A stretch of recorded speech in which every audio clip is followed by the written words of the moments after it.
Global Typhoon, Chairman TV. Weather update. Helping homeless people. Please subscribe.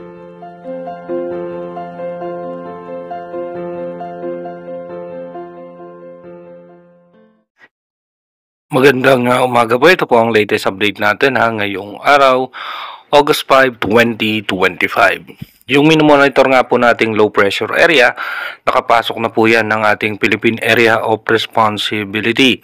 At ayon nga po sa ating advanced weather forecast, sa ngayon nga po, medyo mababa pa rin po ang tsansa nito na maging isang ganap na bagyo. At hindi pa rin natin i-rule out yung posibilidad na may tsansa pa rin siya, no? Dito nga kapag dumikit na sa may parte ng Central Luzon at mag-develop ng tropical depression. Pero as of now, ito po ay nasa 35% chance na posible siyang mag-develop bilang isang mahinang bagyo. At dito naman po sa may parte ng Batanes, Babuyan at Group of Islands, apektado pa rin po yan ng southwest monsoon o nung habagat. At sa may parte naman ng Metro Manila, asahan natin yung localized thunderstorm. Malaking bahagi ng ating bansa, mainit at malinsangan nga po ang magiging lagay ng panahon at wala naman po tayong inaasahan na mga biglaang pagbuhos ng malalakas na pag-ulan. Dumako na nga po tayo sa ating advanced weather forecast.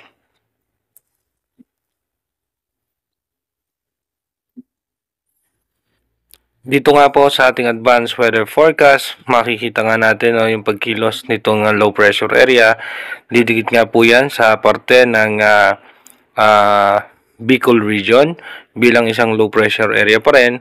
At kung mapapansin nga natin, wala siyang halos na makakapal na kaulapan na dala. At possible nga po by August 8, didikit po yan dito sa may parte ng Central Luzon.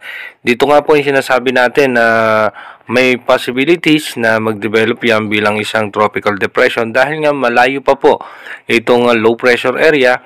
Marami pa rin pong posibilidad na maganap o mangyari na senaryo. At asahan nga natin na magkakaroon ng mga pag-ulan dyan sa may parte ng Bicol region, eastern section ng Luzon and Central Luzon, including Metro Manila. Kaya maganda pa rin po yung ating mga kababayan dahil nga po na posible pa rin po tayo makaranas ng mga pagbaha at pagguho ng lupa. At pagtapos po niyan, almost stationary po yan hanggang August 9, nandiyan po yan sa parte ng Central Luzon. At by August 10, aakyat po yan sa parte naman ng Northern Luzon o ng extreme Northern Luzon. At asahan naman natin na ito nga po ay pag nalusaw na, yung habagat naman po ay muling lalakas at magpapaulan naman po yan sa western section ng ating bansa. At pagdating naman ng August 11, August 12, dito po makikita naman natin yung pagbugso muli ng habagat at magdudulot po yan ng pagulan sa ating bansa.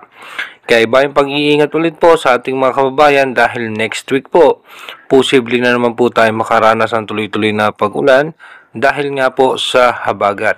Again, inuulit nga po natin yung ating advanced weather forecast is advanced prediction pa lamang po yan ng European Center. Malaki pa rin po ang posibilidad na magbago po lahat yan.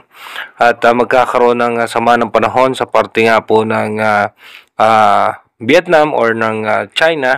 At isa po ito sa magiging main factor para po mas lumakas pa itong habagat at maapektuhan nga po yung ating bansa at magkakaroon na naman po tayo ng mga pag-ulan. Mag-iingat po tayong lahat para nga po dito sa posibleng sama ng panahon dahil malaki pa rin po ang tsansa na magbago po lahat yan. God bless po sa ating lahat.